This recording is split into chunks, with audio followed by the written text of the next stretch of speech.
આપણો આત્મા છે ને એને પરાર્થકરણનો વીર્યોલ્લાસ અત્યંત ગમતો છે. એ ઉલ્લાસમાં એને વધુ ને વધુ રાખવો એ આપણું કર્તવ્ય છે. આત્મતત્વનું સ્મરણ વિશુદ્ધ અંતઃકરણમાં થાય છે તથા અંતઃકરણની વિશુદ્ધિ દુષ્કૃત ગર્હા અને સુકૃતની અનુમોદનાથી થાય છે. દુષ્કૃત પરપીડારૂપ છે. તેની તાત્વિક ગર્હા ત્યારે જ થઈ કહેવાય કે જ્યારે પરપીડાથી ઉપાર્જન કરેલા પાપકર્મને પરોપકાર દ્વારા દૂર કરવાનો વીર્યોલ્લાસ જાગે છે. પરાર્થકરણનો વીર્યોલ્લાસ જ પરપીડાકૃત પાપની સાચી ગર્હાના પરિણામ સ્વરૂપ હોય છે. દુષ્કૃત ગર્હામાં પરાર્થકરણની વૃત્તિ છુપાયેલી છે. સુકૃતોની અનુમોદનામાં પરાર્થકરણની હાર્દિક અનુમોદના છે અને ચતુઃ શરણગમનમાં તો પરાર્થકરણ સ્વભાવવાળા આત્મતત્વનો પરમ આશ્રય છે. આત્મતત્વ પોતે જ પરાર્થકરણ અને પરપીડાના પરિહાર સ્વરૂપ છે. આત્માનો તે મૂળ સ્વભાવ પ્રાપ્ત કરવા માટે જ તો પરપીડાનું ગ્રહણ અને પરોપકાર ગુણનું અનુમોદન છે. ઈષ્ટદેવનું આપણે સતત નામ સ્મરણ કરીએ તો પછી આત્મ સાક્ષાત્કાર દૂર રહી શકતો નથી. માનવ આત્મરૂપથી મહાન છે, ભલે પછી એ દેહરૂપથી ક્ષુદ્ર ગણાતો હોય. આ માનવ દેહથી જ તો આત્મ સાક્ષાત્કાર કરી શકાય છે.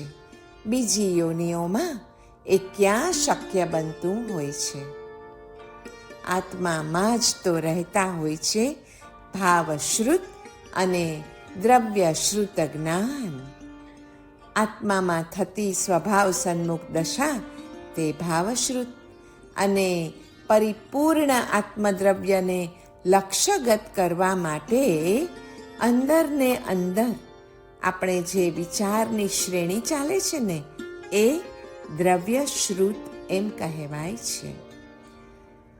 વિચારની જે શ્રેણી અખંડ આત્માને પકડવા તરફ જાય તેને એક અપેક્ષાએ પૂર્ણ શ્રુત જ્ઞાન એમ પણ કહેલું છે. વ્યવહાર શ્રુત કેવલી એટલે અંતરમાં સતત ચાલતો વિચાર કે આત્મા જ્ઞાન સ્વરૂપ છે અને જ્ઞાન તે જ આત્મા છે. ગુણ અને ગુણીનો આવો ભેદ અભેદને જ સૂચવે છે. અંતરમાં અનુભવ થતા પહેલા આવો ભેદ ઉપાદેય નથી. માત્ર તે ભેદને જ પકડે તો અભેદનો અનુભવ ન થાય. સંસારનો અભાવ અભેદ સ્વભાવના આલંબને જ તો થતો હોય છે. બોધિ એટલે પોતાના આત્માને દેહાદિ કર્મકૃત ભાવોથી ભિન્ન છે એવું જાણે અને માને, ઉપરાંત સૌ આત્મા પોતાના જેવા જ સુખ, પ્રેમ અને દુઃખ દ્વેષ વાલા છે તથા નિશ્ચયથી સ્વાત્મા તો પરમાત્મા તુલ્ય છે તે માનવો એટલે બોધિ. અને મૈત્રી એટલે સર્વની હિતચિંતા વડે આત્મજ્ઞાન જે આપણું વધે ને એ છે મૈત્રી. સર્વને આત્મતુલ્ય ગણી આત્મજ્ઞાન, દર્શન અને ચારિત્ર પ્રાપ્ત કરવું તે નિશ્ચયથી ધર્મ છે. નિધિધ્યાસન એટલે પરમાત્મા ગુણો પોતાનામાં ઘટાવવા તે. જિનેશ્વર પ્રભુમાં જેવો આત્મા વ્યક્તિની અપેક્ષાએ છે તેવો જ આત્મા આપણામાં શક્તિ અપેક્ષાએ છે. એક કર્મ રહિત છે તો બીજો કર્મ સહિત છે. આત્મત્વેન એટલે બંને સમાન છે. દ્રશ્ય દેહાદી કે જગત અદ્રશ્ય એવો હું કોણ એમ વિચારતા વિચારતા જ્યારે મન જડ એવા દેહાદીમાં ઉપશમ પામે અને હું ચૈતન્યમાં વિશ્રામ લે ત્યારે જ નિજાનંદનો આસ્વાદ લેતા જે અપૂર્વ સુખ ઉપજે ને બસ તેનું જ નામ અનુભવ છે. સર્વત્ર જ્યોતિ છે તે અનુભવ કરનારને જ દેખાય. સ્વ પરનું વિવેચન એમાં સ્વ એટલે હું અને પર એટલે જડ દેહ તથા 5 વિષયો. તેનો વિભાગ કરી મનને સ્વભાવમાં લાવે એટલે સ્વ સ્થિર હોવાથી મન પછી ત્યાં સ્થિર થઈ જાય. સ્થિર મન ચિત્ત અંતઃકરણમાં આત્મ પ્રતિબિંબ પડે તેથી આત્મદર્શન આત્મજ્ઞાન અને આત્માનંદ અનુભવાય છે. આત્મામાં આત્માનું જ્ઞાન, આત્મામાં આત્માનું દર્શન અને આત્માના સુખનો અનુભવ કરવો એ નિશ્ચય રત્નત્રયી છે. આત્મજ્ઞાનના પ્રકાશ વિના જે પણ કાંઈ ક્રિયાઓ થાય ને એ અંધારામાં થાય છે. તેમાં ચાલતા ચાલતા અજવાળાનું ઘર એવો મોક્ષ એવા સાધ્ય સુધી આપણાથી કેમ પહોંચાય? એટલે આત્મજ્ઞાનનો પ્રકાશ તો આવશ્યક જ છે. પણ એ પહેલા તું પોતે કોણ છે એ યથાર્થ સમજી લે અને એ પછીથી જો શુભ ક્રિયા કરીશ તો અનિચ્છાએ પણ સત્વરપણે મોક્ષ સુખ મેળવીશ. સવી જીવ કરું શાસન રસી રૂપ પૂર્ણ ભાવના રૂપ સુવાયુ વડે દ્વેષના પડલ ખસેડવા જોઈએ. હિતા હિતના જ્ઞાન વિના દુર્લભ માનવ દેહ વ્યર્થ જાય છે. હિત જે આત્મા અને અહિત જે જડ એ બંનેનો વિચાર કરી અને પછી શાસ્ત્ર ભણાય, ગુરુના વચનોના શ્રવણ થાય તો જ અહિતને તથા સર્વતા અહિત એવા જડ ભાવને છોડીને સર્વથા હિતકારી એવી આત્મદ્રષ્ટિ થાય, સમ્યક્ત્વને પમાય, અનુભવ થાય અને શિવપદની આશા સફળ થાય. માત્ર ભેદ જ્ઞાનથી મોક્ષ નથી, પરંતુ ભેદ જ્ઞાન વડે જણાયેલો જીવ તે હું એમ નિશ્ચય કરી પર પૂતગલને છોડતો જાય તો જ આપણો જીવ અર્થાત આપણે મોક્ષ પામીએ. મનરૂપી પ્રધાનને આત્મારૂપી મહારાજાની સાથે પ્રથમ ખાનગી મુલાકાત કરાવવી. જેમ નિર્મળ દર્પણમાં શરીર દેખાય છે તેમ નિર્મળ મનમાં આત્માનું દર્શન અવશ્યપણે થાય છે. આપણું મન દર્પણને સ્થાને છે. તેની નિર્મળતા એટલે વિષયના વિચારોનો ત્યાગ અને નિર્વિકલ્પ અવસ્થા. ભેદ જ્ઞાન એટલે શું એવો પ્રશ્ન ઘણાને થતો હોય છે, પણ ખૂબ સરળ એનો ઉત્તર છે. જીવ અને આ દેહરૂપી પૂતગલ કે જગતની સર્વ વસ્તુઓ રૂપી પૂતગલ એ બંને જુદા છે, જુદા છે અને જુદા છે એવી સમજ એટલે ભેદ જ્ઞાન. યોગ ક્રિયા વડે જ એ બે જુદા થઈ શકે છે. આત્મા રૂપ વિષય ઉપયોગ, આત્મ સ્વરૂપ સામાન્ય ઉપયોગ, જ્ઞાન ઉપયોગથી દર્શન ઉપયોગમાં અને દર્શન ઉપયોગમાંથી જ્ઞાન ઉપયોગમાં રમણ કરે તે છે ચારિત્ર ભાવ. એ રીતે રત્નત્રયનો આરાધક બને. જે પોતાને જેવો ધારે તેવો જ તે બને છે. દેહ એ આત્મા નથી એવું જે જાણે છે એ જાણનાર જ આત્મા છે. રૂપી એવા દેહથી કરેલો નમસ્કાર રૂપી એવા દેહ માટે થાય છે, જ્યારે અરૂપી એવા જીવથી કરેલો નમસ્કાર અરૂપી એવા આત્મા માટે થાય છે. મને જેમ મારો જીવ વહાલો છે, એમ સર્વને સર્વનો પોતપોતાનો જીવ અત્યંત વહાલો છે. એવો સંભાવરૂપી સ્નેહ યોગ દેહભાવરૂપી તલને પીલે છે, પીલી નાખે છે. હિંસા એ તો આત્માના અમરપણાને લૂંટનાર છે. સાચી બહાદુરી તો આત્માને આધારે કામ કરવામાં છે. આપણી ઈચ્છામાં જો બળ હોય ને તો કોઈ પણ પ્રાર્થના ફોકટ જતી નથી. મોડી કે વહેલી, થોડી કે ઘણી, તે જરૂરથી ફળીભૂત થાય જ છે.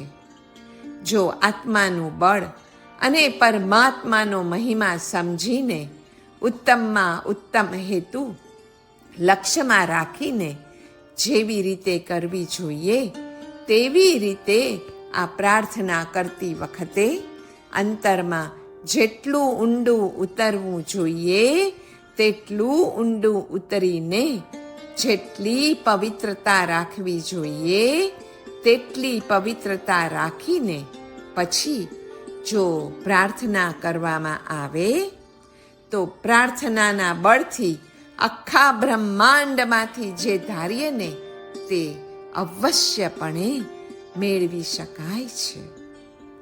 તેવી પૂર્ણ યોગ્યતા કદાચ આપણામાં ન હોય તો કદાચ ઓછું ફળ મળે, પાછળથી મળે, અગર આપણને ખબર ન પડે તે રીતે મળે, પણ મળે અને જરૂર મળે. આડકતરી રીતે ફળ મળતું હોય તો પણ એ બનવા જોગ છે. પંચ પરમેષ્ઠીઓ તે આત્માની જ 5 શક્તિઓ છે. એક જ શક્તિ અનેક રૂપે આવિર્ભાવ પામે છે. તેમાં આ 5 આવિર્ભાવો પૂજનીય અને સૌમાં શ્રેષ્ઠ અનુકરણીય છે. આત્મભાવનું પ્રણિધાન કરવું કે આત્મા એ જ સર્વોત્તમ વસ્તુ છે. પછી તે પોતાનો હોય કે ભલે બીજાનો આત્મા હોય. સુવર્ણ સર્વને પ્રિય છે, પછી તેનો ઘાટ અને કોતરણી જાડી હોય કે ઝીણી, સુંદર હોય કે અસુંદર, પણ જેમ ઘાટની કદરૂપતાના કારણે સોના પ્રત્યેનું આકર્ષણ આપણું ઘટતું નથી. આપણને સોનાના કંગનનો ઘાટ કદાચ ગમ્યો ન હોય તો આપણે કાંઈ તેને કચરા ટોપલીમાં ફેંકી દેતા નથી. તેમ ભિન્ન ભિન્ન પર્યાયોને અનુભવતા જીવદ્રવ્યોનું દ્રશ્ય દેખીને આત્મદ્રવ્યનું મૂલ્ય કાંઈ ઓછું થઈ જતું નથી. આત્મદ્રવ્ય એ સુવર્ણના સ્થાને છે. દરેકના શરીરમાં એક એવો આત્મા રહેલો છે કે જેના ઊંડાણમાં ઉતરી તેની સાથે મિત્ર ભાવના રાખવાથી દરેક મનુષ્ય વધુ અને વધુ શક્તિમાન બનીને પોતાને પાણીદાર, પુરુષાર્થવાન અને બળવાન કરી શકે છે. મન એ જ્ઞાનેન્દ્રિય છે અને પ્રાણ એ કર્મેન્દ્રિયો છે. આત્માની સત્તા સિવાય બીજી સત્તા કોઈ પણ આ જગતમાં છે નહીં એ જાણીને હવે આપણે અહમતા અને મમતાનો ત્યાગ અચૂક કરવો રહ્યો. અવિદ્યા અને વિદ્યા ઉભયથી પર એવું આપણું આત્મતત્વ છે.